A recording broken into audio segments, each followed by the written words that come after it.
The second press conference of E3 2018 for Sunday was of course Bethesda, and I was really looking forward to see what Bethesda brought to the table. I am a fan of Bethesda games. I am a bit hard on them sometimes because, yeah, they sometimes are a bit buggy, but honestly, deep down inside, I really love Bethesda games. I think they really do fun stuff. Doom, of course, was one of my favorite games of 2016 and 17 when it came to the Nintendo Switch. Fallout 3 is one of my favorite games of all time, so I was definitely looking forward to seeing what Bethesda brought to the table this E3. And honestly, it was a pretty impressive presentation. There was a lot of good things here and not a whole lot of bad things to go on. So in this video, we're basically going to recap Bethesda's presentation. We're going to talk about the good points, the bad points, and give it a letter grade to see how Bethesda did this E3 2018. So sit back, relax, make sure you subscribe to the channel, and let's go over Bethesda's E3 2018 presentation and why honestly it was the best presentation yet. Hey, RGT 85. Hey, Sean. Oh my God, it's Stevie Richards!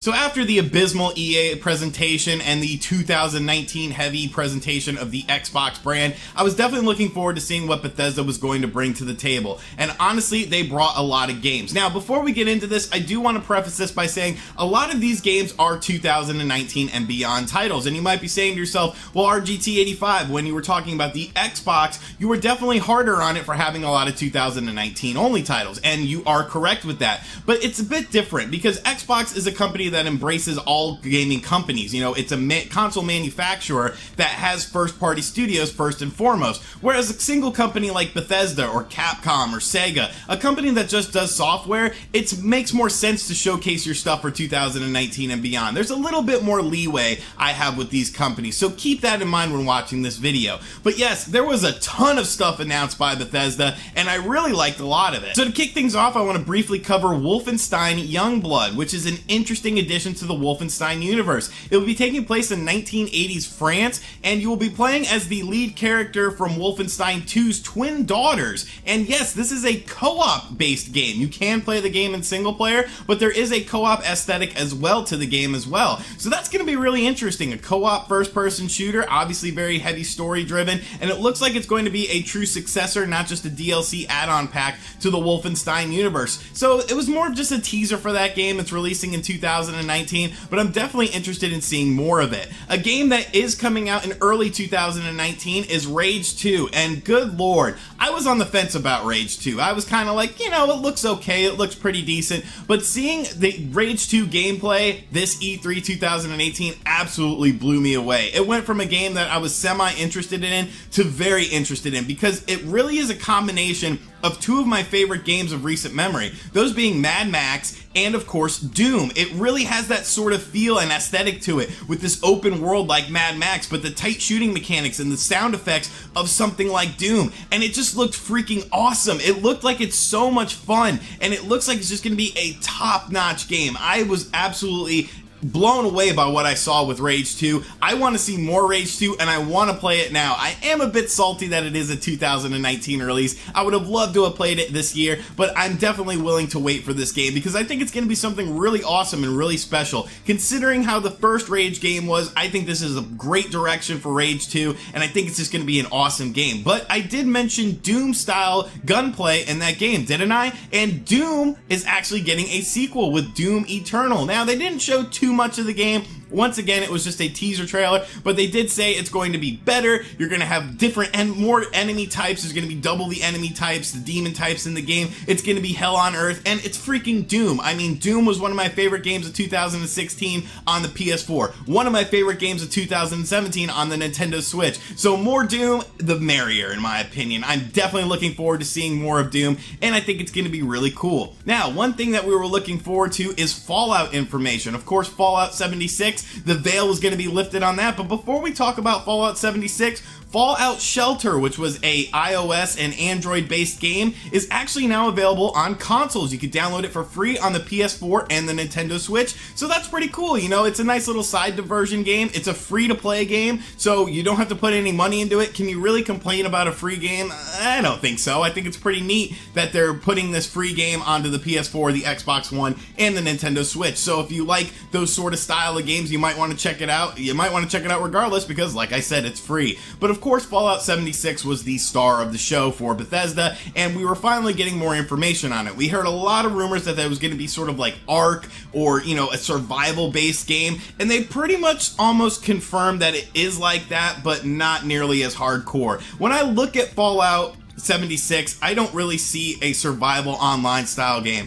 I see a Fallout style game with online co-op integrated into it and online PvP if you want it. One of the big things that they mentioned was that Fallout 76 can be experienced on a single player level. You do not have to play online with other people, but if you choose to play online with other people, there's dozens of people within your world, not hundreds, not thousands, just dozens, and basically you can team up or PvP against them. And it looks really interesting. There's actually this really cool mechanic where there's live nukes on the map, and if you can get the access code to the nukes, you can then blow up different spots of the map and just like totally wipe out places. They said that Fallout 76 is 4 times the size of Fallout 4, and I'm really interested in this game. This game will be coming out in October 2018 as well, so we will not have to wait very long to play Fallout 76. There's going to be a beta for the game as well, so maybe some of us will be able to test the game out. But honestly, I was on the fence about Fallout 76, but once they said that you didn't have to do the online stuff, you can still play it single player, but if you choose to play online,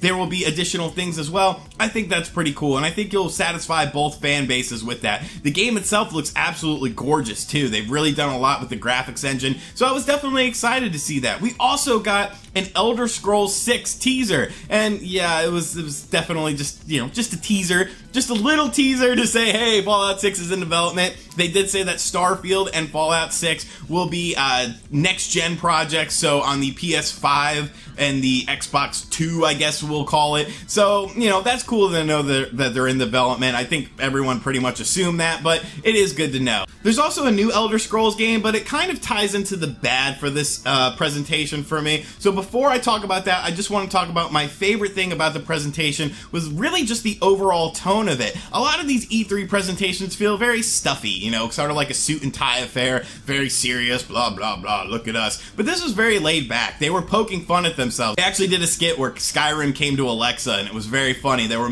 poking fun at themselves for sometimes their games being buggy. They had Andrew WK, who's doing the theme song for Rage 2, do a live performance, and like nobody cared about Andrew WK, but I like Andrew WK. I think he's here to party, and he's a good musician, you know, makes good music. So I really enjoyed the overall tone of the presentation. It was very lighthearted, it was very fun, and very funny. Now, like I said, we have to talk about some negative aspects as well. And the first thing I want to talk about, it's not really super negative, I just didn't like the way they presented it. And that was this new Elder Scrolls game called Blades, which they pretty much marketed it as a cell phone game. And it was at like the end of the presentation, right before the 2 teasers for Elder Scrolls 6 and Starfield. And I was just kind of like, why are they putting so much time into this mobile game? You know, showing it off, showing the details of it. But then at the end of it, they were like, yeah, we want you to play this on everything. So it's going to be on mobile and tablets and consoles as well. And it's free to play. And it's like, well, why the hell didn't you just say that in the first place? Why didn't you just say this was for everything? I don't know if that was some sort of marketing tie-in. They kept saying things like iPhone 10, so I don't know if there was some sort of tie-in with Apple for marketing on this version of the game. Maybe that was some sort of, you know, backdoor deal, but I thought that was very peculiar that they kept, you know, they really put it out there like it was just a mobile-only game, and it ends up coming to all consoles. Another thing is that the pacing of the presentation felt a bit long-winded at times. It was a nearly 2-hour presentation plus a 15-minute opener, so I felt like it could have went by a little quicker. It could have been a little tighter in terms of, you know, having so much stuff going on and whatnot. It could have easily been done in an hour and a half or less, but that's just a very minor quibble. And finally, like I said earlier, a lot of these projects are 2019 and beyond, and that could be disappointing to some. Like I said though, for me, this is just one single company, and for one single company, I don't expect them them to release 1 million games in the 1 year. It's very interesting to see a single company even do a single, a big press conference like this, because usually you're not going to see a bunch of hits coming out in that same year. It's going to be stuff for Beyond. But honestly, I thought this Bethesda press conference was really, really, really, really good. There was a lot of stuff I loved. I would have loved to have seen Fallout 3 Anniversary. Definitely disappointed we didn't see that. But as a whole, you can't really say many negative things about it. It was fun. It was lighthearted. You saw all these games, a new Doom, a new Wolfenstein. You saw a new Elder Scrolls. You had stuff even come to the Nintendo Switch. Yes, the Nintendo Switch support was pretty lackluster, but there could be more during Nintendo's presentation. You never really know what's going to happen with that. But all in all, as a multi-console owner, I was really impressed with what Bethesda did. I'm going to give Bethesda an A-, which is by far the highest score of this E3 so far. And I am a tough judger. Nobody's getting an A+. An A- may end up being the highest score overall. So far, so good. Bethesda really knocked it out of the park. I was very impressed with what I saw. I think the future is very bright for the company. I'm looking forward to Fallout 76. I'm probably going to go download Fallout Shelter and just dick around with it in bed tonight with my Nintendo Switch, because I've never checked it out before. But let me know in the comments section down below what you thought of Bethesda's press conference. Were you impressed with what you saw? Did you like the games, or would you like to see more? And thank you for checking out this video. If you're new to the channel, make sure you subscribe and turn on notifications. We're covering every single press conference live on the channel, and then I'm doing these recap videos afterwards. There's not a lot of sleep going on in the house of RGT 85 during E3 season, but hey baby, this is like Christmas for YouTubers. This is when you gotta dig in and really get that gaming coverage out there. Thank you guys for supporting the channel. We had over 1,000 viewers at the same time during the Bethesda stream. It was absolutely incredible. I love all you guys, and be on the lookout for the next video. Of course, Monday we're gonna have a ton more conferences to go over. It's gonna be absolutely crazy. I need to edit this video and get some sleep so that I'm not a zombie tomorrow. I'll catch you guys tomorrow, Monday, on all the E3 stuff. Later. RGT!